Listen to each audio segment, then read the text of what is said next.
Mga uod na yan, kakainin mo pa yan? Pwede pa yan? Kuya Regan.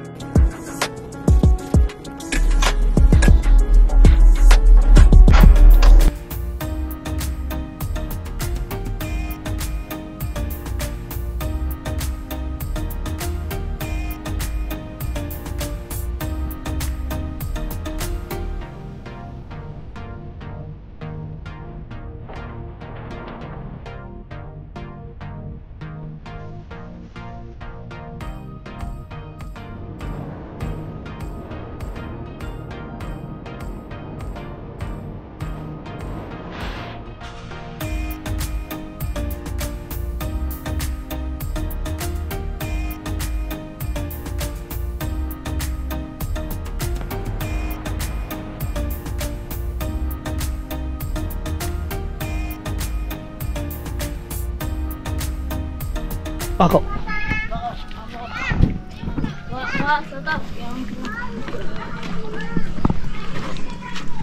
Ako uy.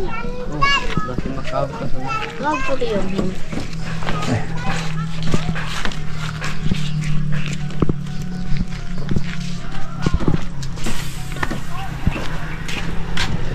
Ayan.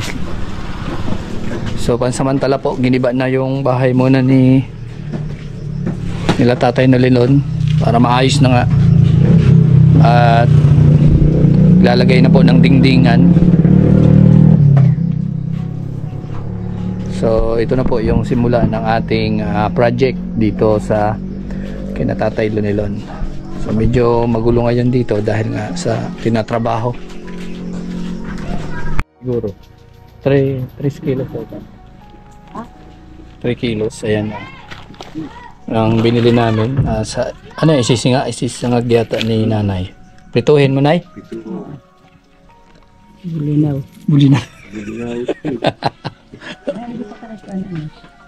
Grabe, o simula na ng bahay ni nanay. Nako, magkakaroon na ng apartment si nanay. Ay, apartment, ano? Bungalo pa rin. Bungalow. Oh, grabe.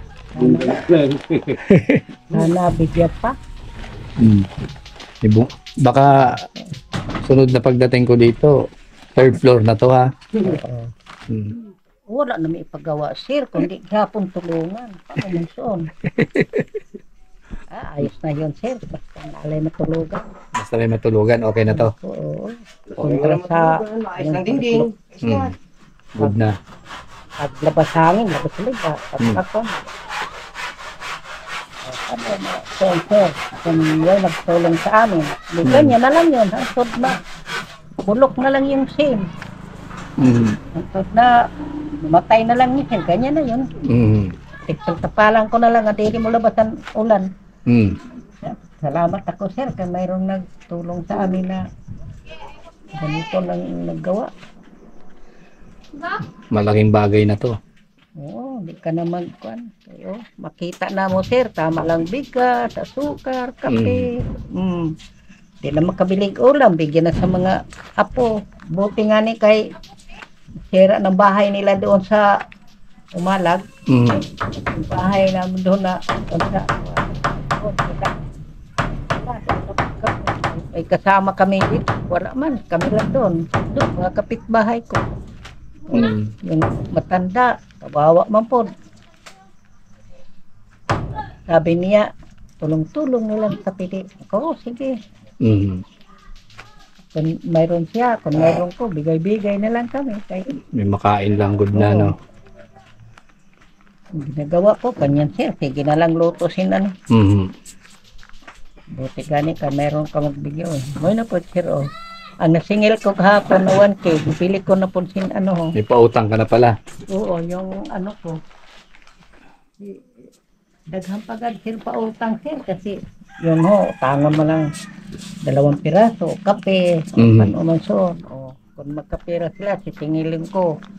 Kahapon, nagkapera yung buntis ko, bigyan mo na lang ko kasi 3K yung utang sa akin.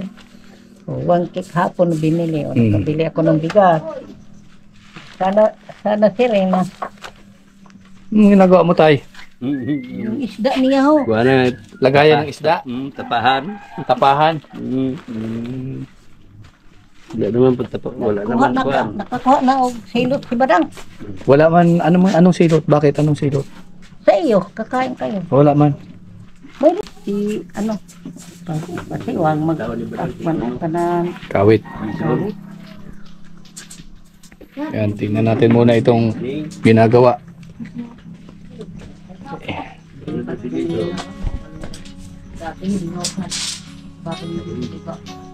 Matibay ito at oversize pala ito. Yung 2x2 nito talagang pasadya ano. 2x3 halos pa 2x4 na to. Yung kapal niya makapal talaga.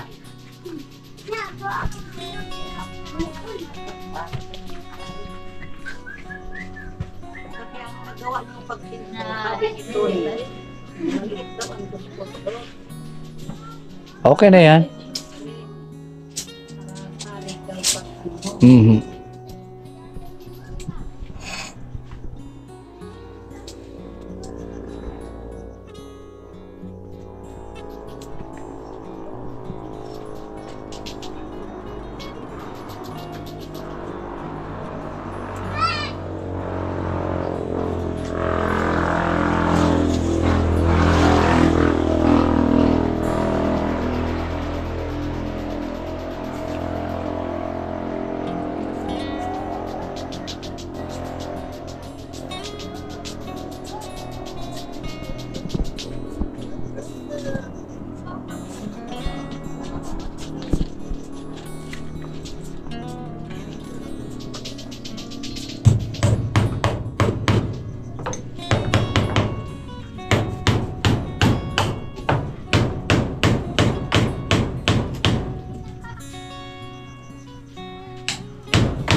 Ah, kumain ako. Ewan ko to. Ayaw yata kumain itong mga saging. Hilaw kasi. Pero para sa akin, mas gusto ko yun. Hilaw. Ayun, may bagoong ka rin pala, oh. Ano yan? Agad isir, binigay nila ng Bagoong. Yun yung ano, yung dilis na maliliit. hindi man ito dilit. Ano itong anak to, parang tamban. Oh. Parang tamban na maliliit. Oo. Binigay nila sa amin. Sarap yan. Anak ko ating kagabigay. Binuro yan, binuro.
Tay, anong ginagawa mo, Tay? Yan. Sir, ano, yun na. Tuyo. Tuyo, Yung tamban. tamban. Tapos, nilalagyan na ng ulod. So ano yan? Yung langaw. Langaw, ang ginagawa mo, ano mo siya, binibilad? Binibilado. Kaya nga, kuhanan ko iniw. Anong gagawin mo po? Basa naman kayo. Nalalaki ng ulod, oh. Oh, mainit na pati. Mainit na. May mga uod na yan. Kakainin mo pa yan? Pwede pa yan? Pwede pa man yan, basta kuha na. May kalayo man sa ilalim. Mabilad? Okay lang kahit na may uod na? Oo. Oh, grabe. Ayan oh, lalaki ng uod. Uy, ang ano, lalaki. Lalaki ng uod. Hindi ba makasama sa katawan yan? Sama talaga ini kung Ha? masama. Ito, Matanggal naman yan, sir, pag kuha na. matatanggal kahit inuod na siya. Yan lang, ito lang ang grabe inyo. Sige, sir, ha. Mainit. Hugasan. Hugasan. Grabe oh. So, kahit pala daw inuod na, pwede pa rin kainin. Hindi natin alam kung ano yung diskarte nila dyan. So hindi natin pwedeng pakialaman yun pagdating sa ganyan. Wala tayong idea. Sila nakakapag-experience nyan. Ayan. So yan ang sabi ni tatay. Kahit na may uod na daw yan, pwede pa yan. Yan. At maaalis din daw yan pag napilad na. Grabe. Grabe talaga. Yung paghihirap nga naman ano. Kahit ano kakainin, basta may pang ulam lang. So, yun. Grabe.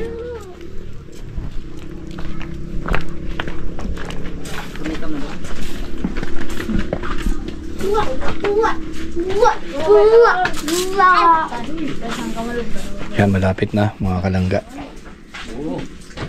Malapit na yung pagkabit ng plywood.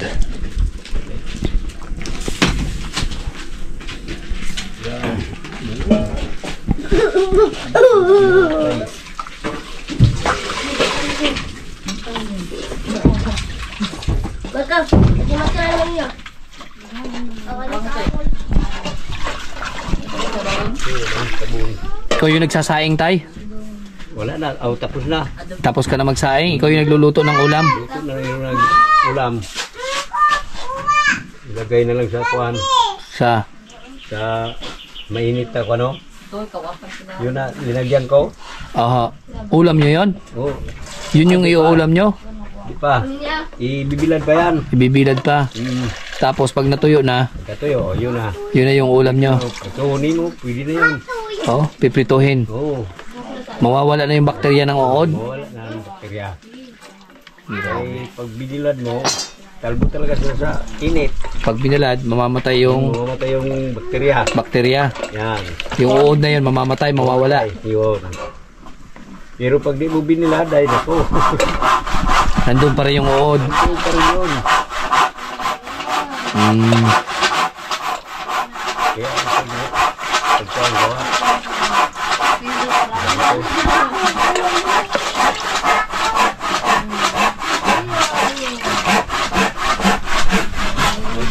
Yan. Ang trabaho ni tatay, yan, ganyan yan. Siya yung nag-aasikaso sa bahay. Si nanay yung nagtatrabaho para sa hanap buhay nila. So bali siya yung tagaluto. Tapos yung Bahan ko pa. oh. Di pala lalabahan. Kaya Siya rin yung naglalaba daw ng mga damit nila. Parang si tatay na yung ano, trabahong babae. Mga trabaho ng babae siya na yung gumagawa. Tapos si nanay naman yung gumagawa ng ginagawa ng mga lalaki.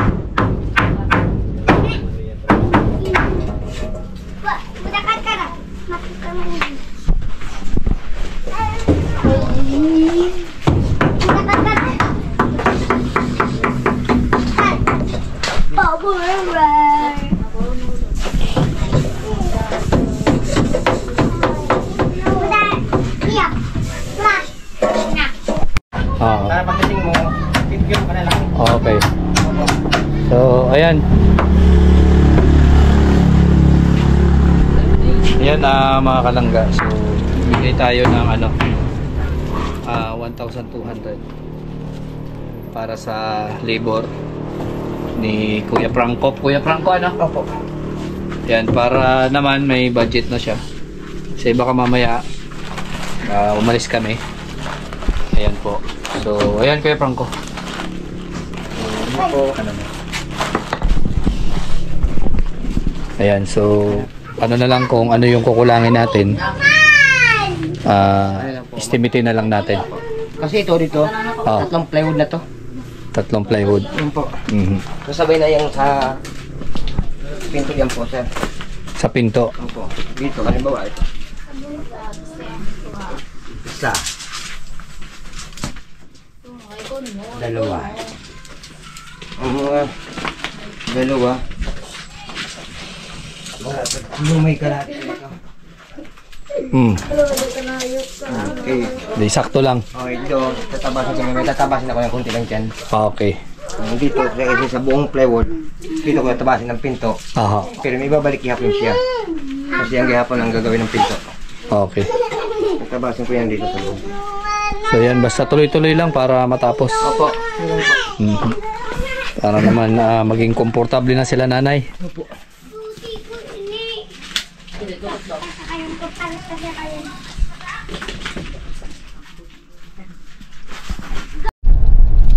Ayan mga kalangga, at galing na po tayo kina Tatay Lunilon. Yun na nga, pinaayos na natin, sinimulan na po yung bahay na. And hatid namin yung mga materyales. So pauwi na po kami at syempre mag-scout po sa ibang lugar, maghanap lang kung saan pa pwedeng may makita. At yun na nga po, huli na naman po tayo, may nakita na isang natulungan doon sa lugar nila Tatay Lunilon.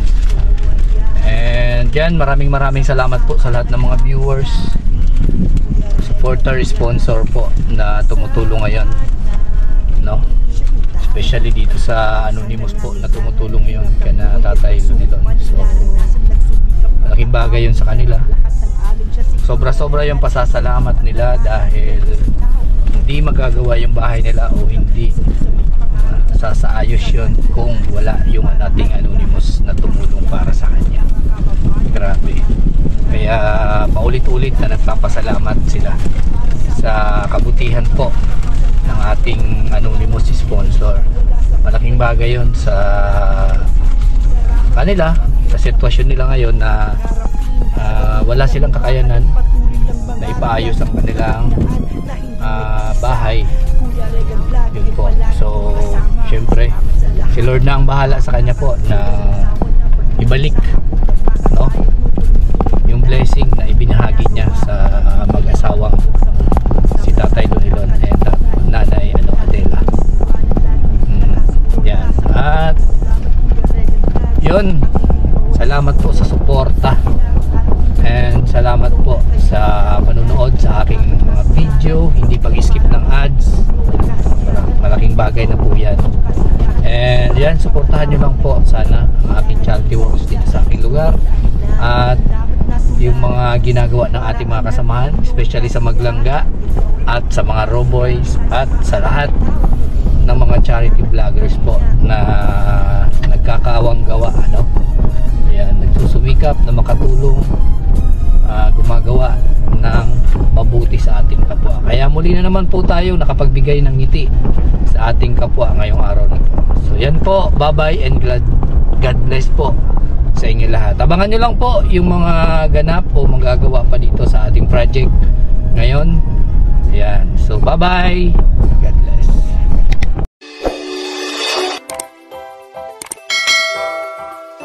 Kaibigan at kasama nyo, Kuya Regan Vlog. Matulungin at mabuti sa kapwa, matanda man o mga bata, sa adventure ay isasama ka. Kabutihan lagi ang dala, saan man magpunta, Kuya Regan